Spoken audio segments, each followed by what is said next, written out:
Dans cette édition, nous irons dans la ville de Dembokro, au centre du pays, à la découverte d'une centenaire. Nous ferons également la connaissance de Zora, un robot qui anime le quotidien des résidents en maison de retraite en France.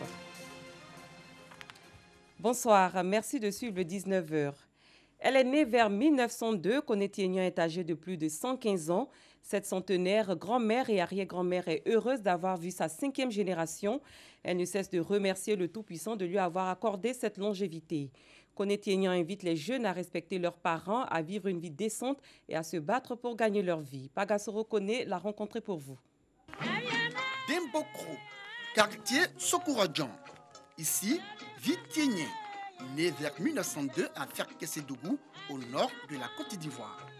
Entourée de ses enfants, ses petits et arrière-petits-enfants, cette centenaire est visiblement heureuse. La raison, la présence de la 5e génération de sa lignée à ses côtés. Âgée de plus de 116 ans, ses enfants, petits et arrière-petits-enfants, sont à ses petits soins. Quand elle doit s'installer dans sa chaise ou se tenir debout, ses filles sont présentes. Des filles et petites filles qui traduisent ici toute leur gratitude à Dieu qui a accordé longévité et sagesse à leur mère, leur grand et arrière-grand-mère. Jusqu'à 4e génération. En tout cas, je suis très fière de la voir à ce stade-là. Et je prie Dieu pour qu'elle ait une longue vie, pour que je puisse la maltraiter encore. Pour que je puisse la maquiller et l'habiller. Vraiment, je suis sincèrement fière d'elle. Il y a d'autres personnes qui n'ont pas vu leur arrière-grand-mère, ni leur grand-mère.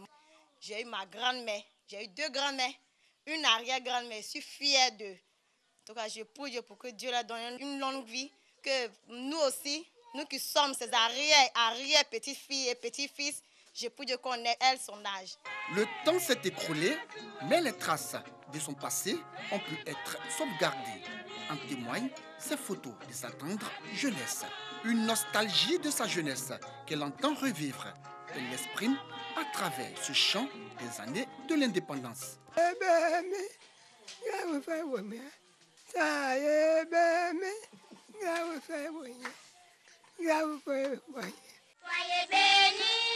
grand Boigny. Les jeunes de Côte d'Ivoire vous remercient. Soyez loués, grand Boigny. Les jeunes de Côte d'Ivoire vous remercient. Malgré sa santé précaire, Mémé Tienien trouve toujours la force de prodiguer de sages conseils à ses petits et arrière-petits-enfants.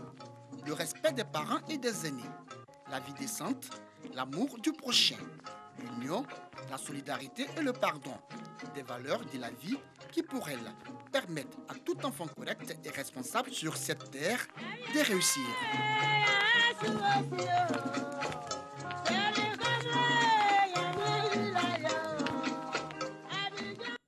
Les jeunes et femmes de la commune de Yopougon sont formées à la créativité et à l'utilisation du numérique. Le projet Yop Créalab a été lancé aujourd'hui. C'est une initiative de la mairie de Yopougon en partenariat avec l'Agence française de développement. Christiane Kogbi, Clément Boko. Des jeunes, des enfants, des femmes, tous porteurs de projets et de créativité dans les domaines de la mode, des TIC, de l'agriculture, de la mécanique, présents sur ce terrain du quartier Andokwa à la cérémonie officielle des activités de l'ONG Yop Créalab. L'idée, promouvoir le développement économique, culturel et social des quartiers populaires des communes du district autonome d'Abidjan, notamment ceux de Yopougon. Valéria Makoulin, présidente de l'ONG Culture et Développement, et les responsables de la commune, initiateurs de ce projet, se disent prêts à accompagner ces jeunes et ces femmes dans leurs activités. Apprentissage à l'accès à la création et au savoir numérique. Nous sommes dans le cadre d'un projet avec plusieurs partenaires dont l'Agence française de développement. Nous avons des indicateurs que nous avons ciblés, d'avoir au moins 250 jeunes qui participent par exemple tous les 3 mois à des formations ou à des ateliers de fabrication, que ce soit pour des buts de professionnalisation, pour apprendre des métiers, pour développer leurs compétences. Nous comptons à travers cet espace de créativité amener les jeunes à mettre en évidence les jeunes créateurs et à les aider aussi à protéger aussi leurs idées. C'est un centre, c'est-à-dire sur un espace de 1000 m². Il aura un Fab Lab, c'est-à-dire un laboratoire. Abordons des questions religieuses à présent. Le COSIM, Conseil supérieur des imams, sillonne l'intérieur du pays. Une tournée pour sensibiliser les populations à la cohésion. Pagaso Rokoni. Kafire, Nyakaramadugou, Satamasokoro, Satamasukura, Dabakala et Katiola sont entre autres villes de la région du Hambol visitées par des imams et guides religieux du Conseil supérieur des imams en Côte d'Ivoire, COSIM. Visite qui s'inscrit dans le cadre de la 7e édition de la mission Éducatour.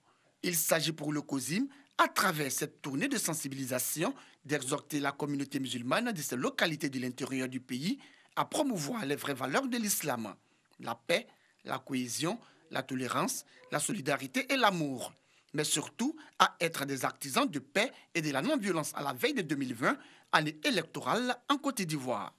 La cohésion sociale, l'unicité de Dieu et l'histoire de l'introduction de l'islam en Côte d'Ivoire, des thèmes développés à travers des prêches éclatés par les guides religieux au cours de cette mission Éducatour 2018-2019. Occasion aussi pour eux de multiplier prières et adorations pour l'entente, la stabilité et le développement de la Côte d'Ivoire. Comme les années précédentes, cette année encore, des visites des sites historiques et touristiques au centre de cette tournée de sensibilisation des imams du COSIM, mais aussi des séances de déparasitage et de dépistage gratuits du diabète et de l'hypertension artérielle. Le Maolid, commémoration de la naissance du prophète de l'islam, a été célébré par la communauté musulmane de la Gendarmerie nationale. Thème retenu, Mohammed, prophète aux multiples dimensions. Cette cérémonie religieuse s'est tenue en présence du commandant supérieur de la Gendarmerie nationale et du représentant du ministre d'État, ministre de la Défense. Nous repartons avec Pargaso Rokoni. Mohammed, prophète aux multiples dimensions. C'est le thème développé par l'imam Abdulkader Doumbia, aumônier principal de la Gendarmerie nationale à l'occasion de la célébration du Maoulid, fête qui commémore la naissance du prophète de l'islam. Et c'est la mosquée de la caserne d'Agban qui a servi de cadre pour cette cérémonie religieuse. Occasion pour le conférencier d'inviter la communauté musulmane de la Gendarmerie nationale à adopter un comportement exemplaire à l'image du prophète de l'islam. Un musulman, c'est celui qui apporte non seulement sa contribution à l'évolution de la société, mais il moralise et sensibilise également les gens. Et il le fait de façon modérée et non de façon extrémiste. Donc voilà les vertus que nous voulons parler du prophète sallallahu alayhi wa sallam. La célébration du Maoulid à la mosquée de la caserne d'Agban, une initiative de la communauté musulmane de la Gendarmerie nationale, Comijande. Le prophète sallallahu alayhi wa sallam est un exemple pour l'humanité, un exemple pour les militaires que nous sommes. En tant que garant de la sécurité, de la paix, nous devons être de bons exemples. Voilà pourquoi on a choisi le prophète comme exemple, pour être en mesure, n'est-ce pas, de travailler comme lui et de suivre sa voie pour être de bons soldats pour servir la Côte d'Ivoire. Présent, le commandant supérieur de la Gendarmerie nationale a encouragé et félicité responsables et membres de la communauté musulmane de la Gendarmerie nationale pour l'initiative avant de les exhorter à être des modèles dans la société. L'imam a parlé de la relation interreligieuse, ce qui est très bien.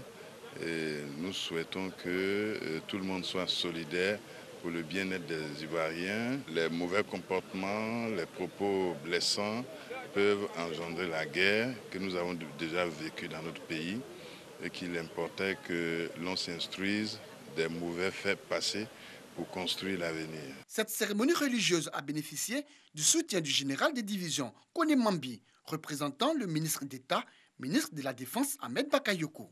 Une visite de la nouvelle mosquée de la communauté musulmane de la Gendarmerie nationale de la caserne d'Agban a mis fin à cette rencontre islamique. Gymnastique douce, chant, danse, Zora vient animer le quotidien des résidents en maison de retraite. Ce robot humanoïde accompagne le travail des soignants mais ne les remplacera pas, comme le promettent ses concepteurs de l'entreprise belge Zora Bots. À 15 000 € l'unité, il sert de médiateur aux professionnels de la gériatrie, médecine de la vieillesse. Zora sera implanté cette année dans un réseau de 16 maisons de retraite à travers la France. Christian Kogui, Pagaso Rokoni. Zora anime le quotidien des résidents en maison de retraite. Ce robot, qui danse et fait de la gymnastique, sera testé dans 16 maisons de retraite en France. C'est amusant. Il faut bien des distractions, en tout genre. À 15 000 € l'unité, Zora sert de médiateur aux professionnels de la gériatrie. L'attention des résidents est vraiment captée par le robot, ce qui, moi, me laisse un peu plus de temps pour adapter individuellement, on va dire, l'exercice, pour aller corriger au niveau moteur les résidents qui participent à la séance. En Chine, la célébration du Nouvel An lunaire se prépare. Les acrobates de la danse du lion bondissent dans leurs costumes flamboyants pour s'entraîner à cette performance traditionnelle chinoise. Les spectacles les plus anciens et les plus populaires ont pour but de donner de la chance à la vie et aux affaires. À Pékin, petits et grands se rassemblent pour assister un peu en avance à une performance dans leur quartier. Christian Kogbi, Pagasorokoni. Dernier préparatif avant le Nouvel An lunaire. Ces acrobates chinois répètent la danse du lion. La danse du lion en tant qu'art populaire traditionnel chinois a plus de 1000 ans d'histoire. C'est le point culminant des représentations joyeuses du Nouvel An et des festivals. Elles ont lieu dans les centres commerciaux et les fêtes des temples. Ce rite traditionnel est censé porter chance. Le commentaire est signé Clément Boko. Un léopard a provoqué le chaos dans la ville indienne de Jalandhar, dans le nord du pays, où il a rôdé plusieurs heures. L'animal a attaqué plusieurs habitants pendant sa fuite. 6 personnes ont dû recevoir des soins. Une équipe de soigneurs a réussi à lui administrer un sédatif, ce qui a permis de l'emmener dans un zoo voisin pour y être examiné. Christian Kogbi, Pagasorokoni. Ce léopard sauvage va bientôt semer la panique dans une ville d'Inde. Après s'être échappé, il a attaqué quelques personnes à Jalandhar. Des blessés ont été soignés dans cette ville de Punjab, au nord du pays, une ville de plus de 830 000 habitants. Un sédatif a ensuite pu être administré à l'animal. Fin de cette édition. Merci de votre aimable attention. Les programmes se poursuivent sur RTI2. Je vous retrouve demain. Au revoir.